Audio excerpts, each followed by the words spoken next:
I think I told some of you that I was going to do a 6-month review of this watch. Well, I didn't. So just take whatever I say here and divide by 2 and then you'll have the 6-month review. And people say math is hard.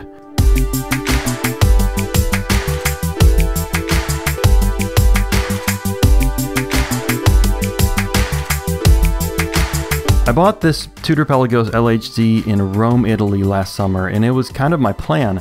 Before visiting the Eternal City, I said if I see a Pelagos LHD in Italy, I'ma buy one. I did, and it's still in my collection, which maybe I kinda wasn't expecting. I spent time with Pelagos watches before. I reviewed a blue one a while back, and they're pretty common enough in collector circles that I've tried them on many times, and I like them. Obviously, I liked them enough to buy one, but it was never a watch that I kinda had to have. I never lusted after one, but I wanted to give one a try. The US dollar was strong, and these are desirable enough that I didn't mind losing a little money on it if I had to sell it even a month later. What I didn't expect was what actually happened. If you've never seen one of these watches before, well, I'm not entirely sure how you found this video. You've entered into a dark corner of the internet, and I'll pray for you. But this is a grade 2 titanium watch that's 42 millimeters across from 9 o'clock to 3 o'clock. It's 14.5 millimeters thick and 50 millimeters long across the wrist. So this is a large-ish watch. Large for most watch nerds. In Rome, Italy, where I bought this, near the Spanish Steps, this is a small watch.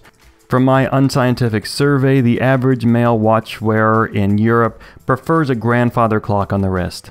And I like them kind of big too, so even though the comments section will be full of statements like, I wish it was smaller, I, however, do not wish it was smaller. I like this size. I think it looks good on my 7-inch wrist, and it feels good too. And that physical comfort, that is a big deal for me. More important than I had expected, and that may be one of the reasons that I still have and wear this watch a lot after a year. The light weight of titanium means that this watch weighs only about 143 grams on the bracelet. If this was steel, it'd be nearly 180 grams, that'd be my guess. And I've worn watches that heavy before, but I prefer watches that are under 160 grams. And then there's the whole bracelet system. There are 4 adjustment spots on the clasp, and the 4th is actually variable. It's spring-loaded and can flex for days, but I usually keep the Pelagos in one of the first 2 positions. The Pelagos comes also with a rubber strap, which is a bit stiff, but I've used it a bunch. I mostly like how it feels, and I certainly like how it looks. I've been known to put form over function before in my life, and I'm only slightly ashamed to admit it. And something, and this is related to comfort, a lot of people ask me why a right-handed person who wears watches on his left wrist, why I would want an LHD watch, a left-hand drive watch. See, most watches worn on left wrists have crowns on their right side. And there were more than a couple people who seemed offended and even angry that I would buy an LHD watch. And I can't help those people, they've got issues that I'm not trained to handle. But I can tell you this, having a crown on the left side of the watch has eradicated the possibility of the crown digging into the back of my hand. That does happen sometimes with larger watches, especially heavier watches, and especially if I'm bending my wrist a bit. Having an LHD watch like this is kinda perfect. And you shouldn't be operating the crown of a watch like this while it's on your wrist anyway. That's a good way to bend a crown stem, if you know what I mean. I always take my watches off to adjust them, so really, I wish kinda most of my watches were LHD. And then there's the look of the watch overall, and I just adore it. It's legible, that's always a plus for time telling, but everything about this is handsome to me. The matte black dial, the matte bezel, the buttery markers and hands, and then that single line of red text. It's a looker. And there's also the red in the roulette date wheel. All the even numbers are red. Why are the even numbers red? I'll tell you. I don't know. But I'm into it, and so are you. And I think all of this looks great with the darker tone of the titanium metal. One of the most common questions I get about this watch is about that titanium. Titanium, especially grade 2, scratches more easily than stainless steel. And despite years of therapy, scratches bother me, especially when there's only a few. If a watch is covered in scratches, I love it. Maybe I should just run all my watches through a rock tumbler and kind of get it over with. But people want to know how things look after a year, and the short answer is very good. I have not been careful with this Pelagos, and I've worn it a lot, and it still looks pretty clean to me. Now, there's a light scratch here on the bracelet. Pretty minor, but noticeable if you're looking for it, and I'm always looking for it. I've been told, and I've read, that titanium like this, with this kind of finishing, can be touched up with a pen eraser. So I'm going to try it right here on the internet. Let's do this. I bought this Pelican eraser, and I'm going to use the blue side, which is the pen side.